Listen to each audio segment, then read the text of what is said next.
જૂનાગઢના ભૂતનાથ મંદિરના મહંત મહેશ ગીરી આકરા પાણીએ પૂર્વ ડેપ્યુટી મેયર ગિરીશ કોટેચા સહિતનાને સાગમટે આડે હાથ લીધા। જૂનાગઢના અંબાજી મંદિરમાં મહંતની ગાદીને લઈને કેટલાય દિવસથી વિવાદ ચાલી રહ્યો છે। આ વિવાદ હવે પોતાની ચરમસીમાએ પહોંચ્યો છે। ત્યારે ભૂતનાથ મંદિરના મહંત મહેશ ગીરી ફરી એકવાર આકરા પાણીએ જોવા મળ્યા। બધાને સાગમટે આડે હાથ લીધા। વિવાદને લઈને મહેશ ગીરી અને જૂનાગઢના પૂર્વ ડેપ્યુટી મેયર ગિરીશ કોટેચા આમને સામને આવી ગયા। મહેશ ગીરીએ ગિરીશ કોટેચાને આડે હાથ લીધા। ગિરીશ કોટેચાએ સંતોને શાંતિ જાળવી રાખવા અપીલ કરતા મહેશ ગીરી ભડક્યા હતા અને મહેશ ગીરીએ પૂર્વ ડેપ્યુટી મેયર ગિરીશ કોટેચાને ચેતવણી આપતા કહ્યું કે સાધુઓને શાંત રહેવાનું કહે છે તો તમે શંકરાચાર્ય છો? સંતોના વિવાદમાં તમે શા માટે પડી રહ્યા છો? એટલું જ નહીં પરંતુ ગિરીશ કોટેચા પર ગિરનારમાં વિકાસ નહીં કર્યાનો મહેશ ગીરીએ આરોપ પણ લગાવ્યો છે। મહેશ ગીરીએ કહ્યું કે તમે આમાં પડશો તો હું બધાના ચિઠ્ઠા ખોલી નાખીશ। સાથે જ આક્ષેપ કર્યો કે ગિરીશ કોટેચા ભવનાથ મંદિરના ટ્રસ્ટી બનવા માંગતા હતા। બીજી તરફ મહેશ ગીરી પર ગિરીશ કોટેચાએ પલટવાર કર્યો। કહ્યું કે મંદિરનો ખોટી રીતે કબજો લીધો છે। આ સાથે તેમણે ચેલેન્જ આપતા કહ્યું કે મહેશ ગીરી જેટલા ચોપડા હોય એટલા ખોલી લે। વિકાસ ઝીરો ને ગીરીઓ હીરો, અલ્યા તું હું છે ભાઈ? તું કઈ શંકરાચાર્ય છે? બે સાધુ શાંત થાઓ, બે સાધુ, અલ્યા તું શંકરાચાર્ય આશીર્વાદ આપવા માંગે છે? તું છે હું? તારી જેમ કોઈની જગ્યા પડાવવાના પહેલી જ વાત ભાજપનો છે જ નહીં। ભાજપનો હતો, કાઢી મૂક્યો છે એટલે અહીંયા આવ્યો જૂનાગઢ। અમદાવાદ આરટીઓ અને ટ્રાફિક પોલીસ દ્વારા ટ્રાફિક નિયમોનું ઉલ્લંઘન કરતા લોકો સામે એક ઝુંબેશ ચલાવવામાં આવી રહી છે। ત્યારે 3 થી વધુ વખત ટ્રાફિક નિયમનો ભંગ કરતા લોકો સામે મોટા એક્શન લેવાઈ રહ્યા છે। આ એક્શન અંતર્ગત નિયમનો ભંગ કરનારને એક નોટિસ મોકલવામાં આવી છે અને જો નિયમ સમય મર્યાદામાં આવા લોકો આરટીઓમાં દંડ નહીં ભરે તો કે યોગ્ય ખુલાસો કે રજૂઆત નહીં કરે તો તેમનું લાયસન્સ સસ્પેન્ડ કરવામાં આવી શકે છે। મળતી વિગત પ્રમાણે સપ્ટેમ્બર 2024 સુધીમાં 700 લોકોના લાયસન્સ અલગ અલગ ગુનામાં સસ્પેન્ડ કરવામાં આવ્યા છે તો ડિસેમ્બરની શરૂઆત સુધી 1380 વિરુદ્ધ પણ કાર્યવાહી થનારી છે। છેલ્લા 3 મહિનાની અંદર જે લોકોએ 3 થી વધુ વખત ઓફેન્સીસ કર્યા છે એવી દરખાસ્ત અમને 1380 વ્યક્તિઓની મળી છે। પોલીસ તરફથી 3000 થી વધુનો લાયસન્સનો ડેટા હતો। એમાં અલગ અલગ આરટીઓના હતા। અમારા GJ1ના સુભાષ બ્રિજ આરટીઓના છે 1380। એ તમામને નોટિસો આપી દીધી છે લાયસન્સ સસ્પેન્શન કરવાની અને આગામી સમયમાં એ પ્રક્રિયા પૂર્ણ કરી અને લાયસન્સ સસ્પેન્ડ કરવાની। એમાં શું પ્રોસેસ હોય છે? કેટલા ટાઈમ માટે સસ્પેન્ડ હોય છે? હા, એમાં જે વ્યક્તિઓએ 3 થી વધારે ઓફેન્સીસ કરે છે, હેલ્મેટ વગરના કેસો છે મોટાભાગના, એની અંદર નોટિસ આપીએ છીએ અને એડ્રેસ ઉપર નોટિસ જાય છે। 7 દિવસનો સમય આપીએ છીએ। 7 દિવસની અંદર એ જવાબ અથવા તો એનો ખુલાસો રજૂ ન કરે એવા સંજોગોમાં ધ્યાને લઈ અને 3 મહિના સુધી લાયસન્સ સસ્પેન્ડ કરવાની જોગવાઈ છે। અગાઉ પણ ડેટા છે, અગાઉના કેન્સલ કરેલા કેટલા? 2024માં અત્યાર સુધી સપ્ટેમ્બર એન્ડ સુધીની વાત કરું તો 700 ઉપર લાયસન્સ સસ્પેન્ડ અલગ અલગ ગુનાઓ હેઠળ થયેલા છે। આ 1380 એની અંદર વધારે એડ થયેલા છે એટલે બાય એન્ડ ઓફ નવેમ્બર અને ડિસેમ્બર ફર્સ્ટ વીક સુધીમાં એ 1380 વિરુદ્ધ કાર્યવાહી થશે। પ્રોહિબિશનના પણ કેસો આવી જાય છે? હા, પ્રોહિબિશનને લગતા કેસો અમારી પાસે જ્યારે પ્રોહિબિશનનો ડ્રંક એન્ડ ડ્રાઈવનો ગુનો દાખલ થાય છે પોલીસ સ્ટેશનમાં ત્યારે એ કાર્યવાહી અલગથી થાય છે। એમાં પોલીસ ચાર્જશીટ કરી અને પછી અમને એ લાયસન્સ સસ્પેન્ડ કરવા માટે અથવા તો બીજી કોઈ કાર્યવાહી કરવા માટે જણાવે છે। એના આધારે અમે કાર્યવાહી કરીએ છીએ। આવા કેસીસ પણ હશે ખરા? ના, આ જે 3 ઓફેન્સીસ વાળા છે હેલ્મેટના કેસો છે મોટાભાગના। એમાં ડ્રંક એન્ડ ડ્રાઈવના કેસો અત્યાર સુધી બહુ ઓછા મળેલા છે। 2023 અને 24ની વાત કરું તો લગભગ 40 કેસો 2023માં મળ્યા હતા। 2024માં 45 આસપાસ અત્યાર સુધીનો કેસ થયેલા છે। સ્કૂલ અંગેના 3 સરકારી નિયમ 5 લાખ મહિલાને બનાવી શકે છે બેરોજગાર। સુરતમાં સંચાલકોએ કર્યો વિરોધ। સુરતમાં પ્રી સ્કૂલની રાજ્ય સરકારની ગાઈડલાઈનનો વિરોધ કરવામાં આવી રહ્યો છે। Gujarat independent pre school association દ્વારા સુરતમાં કલેક્ટરને આવેદનપત્ર આપી રજૂઆત કરાઈ। એજ્યુકેશન બીયુ પરમિશન 15 વર્ષના ભાડા કરાર ટ્રસ્ટ બનાવવા સામે વિરોધ છે।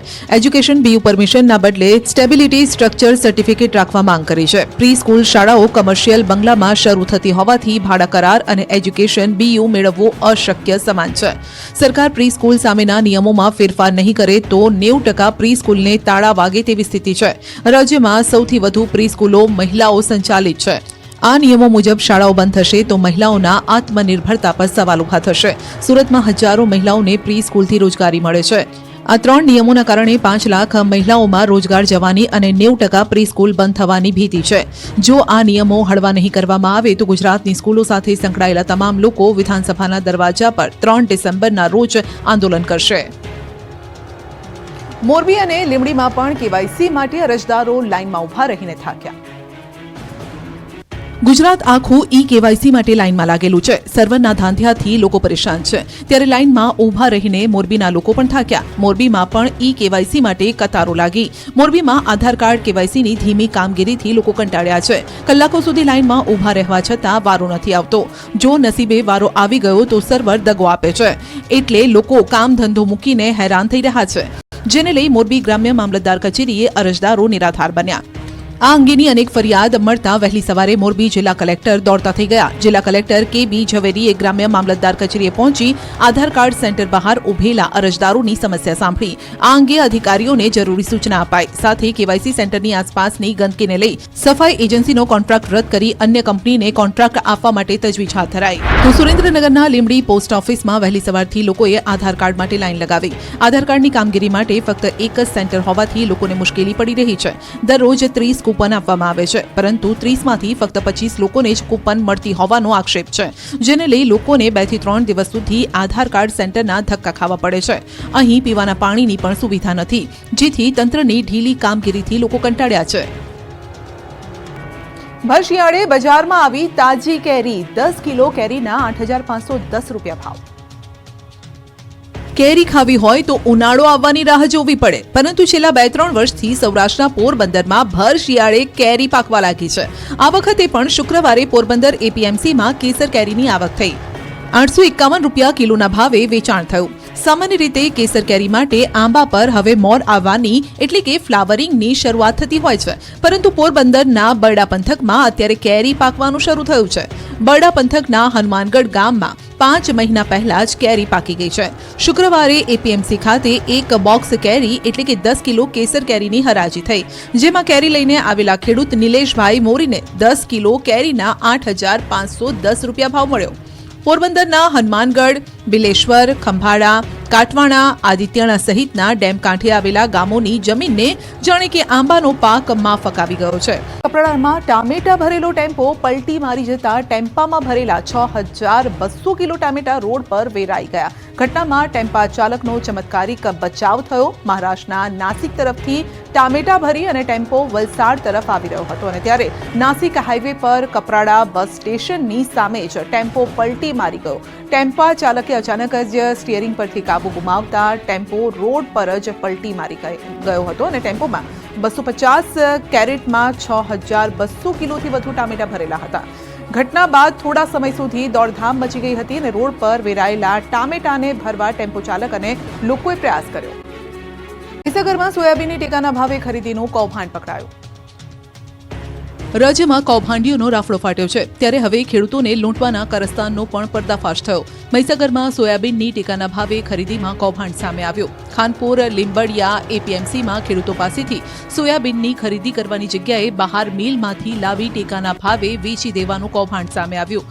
મિલમાંથી સોયાબીન લાવીને ટેકાના ભાવે વેચવાનું કૌભાંડ અહીં ચાલતું હતું.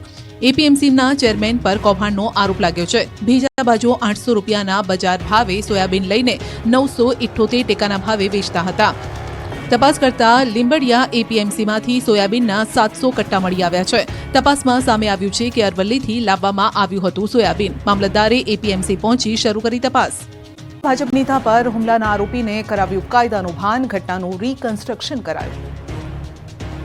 અમરેલીના સાવરકુંડલા શહેરમાં ભાજપના નેતા સહિત 3 લોકો પર હુમલાને લઈ પોલીસ એક્શનમાં આવી. આ મામલે પોલીસે 3 આરોપીની ધરપકડ કરી. સાવરકુંડલા પોલીસે રહીમ ગોરી, ઇબ્રાહીમ સાબિદીનની ધરપકડ કરી. બીજા દિવસે પણ સાવરકુંડલા શહેરમાં હુમલાની ઘટનાના ઘેરા પ્રત્યાઘાત જોવા મળ્યા. પોલીસે ઘટનાની ગંભીરતા સમજી લોહાણા સમાજની વાડી પાસે ઘટના બની તે સ્થળે આરોપીઓને લઈ જઈ રીકન્સ્ટ્રક્શન પંચનામું કર્યું. સેન્સિટિવ વિસ્તાર હોવાના કારણે ફોર્સ બોલાવી પોલીસ બંદોબસ્ત વચ્ચે રીકન્સ્ટ્રક્શન કરાયું. આરોપીઓએ કેવી રીતે હુમલો કર્યો સહિતની માહિતી મેળવી નિવેદન લેવામાં આવ્યા. સાવરકુંડલા ટાઉન અને રૂરલ પોલીસ સ્ટેશન વિસ્તારના પોલીસ અધિકારીઓ કર્મચારીઓ દ્વારા કાયદો વ્યવસ્થાની સ્થિતિ જળવાઈ રહે તે માટે બંદોબસ્ત ગોઠવાયો. મહત્વનું છે કે ધારાસભ્ય મહેશ કસવાલાએ પણ પોલીસની કામગીરી સામે સવાલ ઉભા કર્યા હતા, જે બાદ પોલીસે ગણતરીના કલાકોમાં આરોપીને દબોચી લીધા અને કાયદાનું ભાન કરાવ્યું. પાટીદાર સંસ્થાઓ વચ્ચેનો વિવાદ વકર્યો. જયંતિ સરથારાએ ખોડલધામ પર કર્યા સણસણતા આક્ષેપ. ખોડલધામ અને સરદારધામ વચ્ચે વિવાદ વકરી રહ્યો છે. બંને સંસ્થાઓ એકબીજા પર સણસણતા આક્ષેપો કરી રહી છે ત્યારે સસ્પેન્ડેડ પીઆઈ પાદરિયાના સમર્થનમાં પોસ્ટર વોર શરૂ થઈ ગયું છે, જેમાં અમે પીઆઈ સંજય પાદરિયાની પડખે ઊભા છીએ તેવો દાવો કરાઈ રહ્યો છે. જયંતિ સરદારાની ઈજા પર સવાલ ઉઠાવતા પોસ્ટર પણ વાયરલ થયા. બીજી તરફ ખોડલધામને વિવાદ કરવાની આદત છે. સંજય પાદરિયા વ્યાજખોર છે, જમીનો પડાવી લે છે. આ આરોપ સરદારધામના ઉપપ્રમુખ જયંતિ સરદારાએ લગાવ્યા. સરદારાએ ખુલીને કહ્યું કે નરેશ પટેલ સંજય પાદરિયાનું સમર્થન કરી રહ્યા છે. સોશિયલ મીડિયા પોસ્ટર વોર બાદ સરદારાએ આ નિવેદન આપ્યું. આ તરફ દિનેશ બાંભણિયાએ દાવો કર્યો કે નરેશ પટેલને બદનામ કરવાનું કાવતરું છે. નરેશ પટેલને બદનામ કરવા સરદારાને આગળ કર્યા. સંસ્થાઓ વચ્ચે વિખવાદ ઉભો કરવા કાવતરું ઘડ્યું. તેમના મતે ફાર્મ હાઉસમાં અપાઈ હતી સોપારી. આ મુદ્દે બાંભણિયા ટૂંક સમયમાં તમામ વિગતો જાહેર કરશે. ગિરનારના મંદિરોનો વહીવટ હવે મામલતદાર કરશે. જૂનાગઢના બ્રહ્મલીન મહંત તનસુખગીરીના વારસદારને લઈ વિવાદ વકર્યો છે, ત્યારે હવે ત્રણેય મંદિરો પર મામલતદારની નિમણૂક કરાઈ. જિલ્લા કલેક્ટર દ્વારા દત્ત શિખર, અંબાજી શક્તિપીઠ અને ભીડભંજન મહાદેવ મંદિરમાં વહીવટદાર તરીકે મામલતદારની નિમણૂક કરાઈ. ત્યારે જ્યાં સુધી મંદિરના સાચા વારસદારનો નિર્ણય ન આવે ત્યાં સુધી મામલતદાર ત્રણેય જગ્યાઓનો વહીવટ સંભાળશે. જોકે બીજી તરફ વર્ષ 2025ના જુલાઈ મહિના સુધી હરિગીરી ભવનાથના મહંત તરીકે ચાલુ રહેશે. તેમજ 8 કરોડના વાયરલ લેટરની ઊંડાણપૂર્વક તપાસ હાથ ધરાઈ છે. બ્રહ્મલીન તનસુખગીરીના નિધન બાદ તેમના વારસદારને લઈ ખૂબ મોટા વિવાદ થયા. એકબીજા સંતો પણ સામસામે આવી ધમકી પર ઉતરી આવ્યા. સાથે તનસુખગીરી બાપુના પરિવારજનો તેમજ નાના પીર બાવાના પરિવારજનો દ્વારા દત્ત શિખર, અંબાજી શક્તિપીઠ તેમજ ભીડભંજન મહાદેવના વારસદાર તરીકે તેમની નિમણૂક થવી જોઈએ તેવો દાવો કર્યો. પણ અંતે ત્રણેય મંદિરો પર હાલ મામલતદારની નિમણૂક કરાઈ છે. પોલીસે ફરી એક વખત ભારતીય સુરક્ષા એજન્સીની જાસૂસી કરતા ભારતીય નાગરિકની ધરપકડ કરી છે. પાકિસ્તાન માટે જાસૂસી કરતો ભારતીય દેવભૂમિ દ્વારકાના ઓખામાંથી ઝડપાયો છે, જે ખાનગી નોકરીની આડમાં સંવેદનશીલ માહિતી અને ફોટો પાડી સરહદ પાર મોકલતો હતો. ખાનગી કંપનીમાં કામ કરતો દીપેશ ગોહેલ નામનો યુવક કોસ્ટગાર્ડના શિપની મુવમેન્ટની માહિતી પાકિસ્તાન પહોંચાડતો. આ માટે તેને દરરોજના 200 રૂપિયા પણ મળતા હતા. 7 મહિનામાં 7 ટ્રાન્ઝેક્શન પણ થયા છે. 42,000ના ટ્રાન્ઝેક્શન થયા હતા. સોશિયલ મીડિયા અને બીજા કેટલાક માધ્યમોથી ભારતીય સુરક્ષાને હાનિ પહોંચાડે તેવા ફોટોગ્રાફ્સ પાકિસ્તાન મોકલ્યા હતા. 3 વર્ષથી ઓખા જેટી નજીક ખાનગી કંપનીમાં કામ કરતો હતો. તો 7 મહિના પહેલા સહીમા પાકિસ્તાનની મહિલાનો મિત્ર બન્યો. વોટ્સએપ નંબર મળતા વાત કરવા લાગ્યો અને સહીમા પાકિસ્તાન નેવીમાં કામ કરે છે. કોસ્ટગાર્ડની શિપના નામ જણાવવા કહ્યું હતું.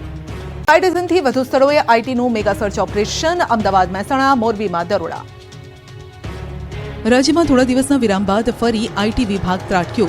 મહેસાણાના નામાંકિત રાધે ગ્રુપને ત્યાં અને તેના ભાગીદારો પર આઈટી વિભાગે દરોડો પાડી તપાસ હાથ ધરી. મહેસાણામાં આવેલા રાધે ગ્રુપના સ્થાનો પર અને તેના ભાગીદારોના અમદાવાદ અને મોરબીમાં આવેલા સ્થાન પર આઈટી વિભાગ દ્વારા સંયુક્ત તપાસ હાથ ધરાઈ. ત્રણેય સ્થળ પર 2 ડઝનથી વધુ ટીમો દ્વારા સર્ચ હાથ ધરાતા મોટા પ્રમાણમાં બેનામી વ્યવહાર બહાર આવવાની શક્યતા છે. મળતી માહિતી મુજબ મહેસાણાના નામાંકિત રાધે ગ્રુપના મહેન્દ્રભાઈ પટેલ અને તેમના ભાગીદારોને ત્યાં આઈટી વિભાગે તપાસ હાથ ધરી. મોરબીના 2 સિરામિક ઉદ્યોગકારોનું પણ રાધે ગ્રુપ સાથે કનેક્શન હોય અને ત્યાં તપાસ ચાલી રહી છે. આ ઉપરાંત અમદાવાદમાં પણ આઈટી વિભાગ દ્વારા સર્ચ ઓપરેશન હાથ ધરાયું. આઈટીની તપાસમાં બેનામી વ્યવહાર હાથ લાગે તેવી શક્યતાઓ સેવાઈ રહી છે. મોરબીમાં પેપર મિલ અને બાંધકામ સાથે સંકળાયેલા તીર્થક ગ્રુપ પર વહેલી સવારે 5:30 વાગ્યાથી દરોડાની કામગીરી હાથ ધરાઈ. ગ્રુપની ઓફિસ, કારખાના, ગ્રુપના મોભી જીવરાજભાઈ ફુલતરિયાના રવાપર રોડ પર આવેલ ઘર પર સર્ચ ઓપરેશન હાથ ધરાયું. આ તરફ રાજ્યના અલગ અલગ જિલ્લામાં ઈડીએ દરોડા પાડ્યા. 20 જગ્યા પર ઈડીના દરોડાની કામગીરી ચાલી રહી છે. પોસ્ટ ઓફિસમાં કામ કરતા લોકોને ત્યાં દરોડો પાડીને તપાસ ચાલી રહી છે. સરકારી કર્મચારી અધિકારીઓને ત્યાં પણ સર્ચ ઓપરેશન ચાલે છે.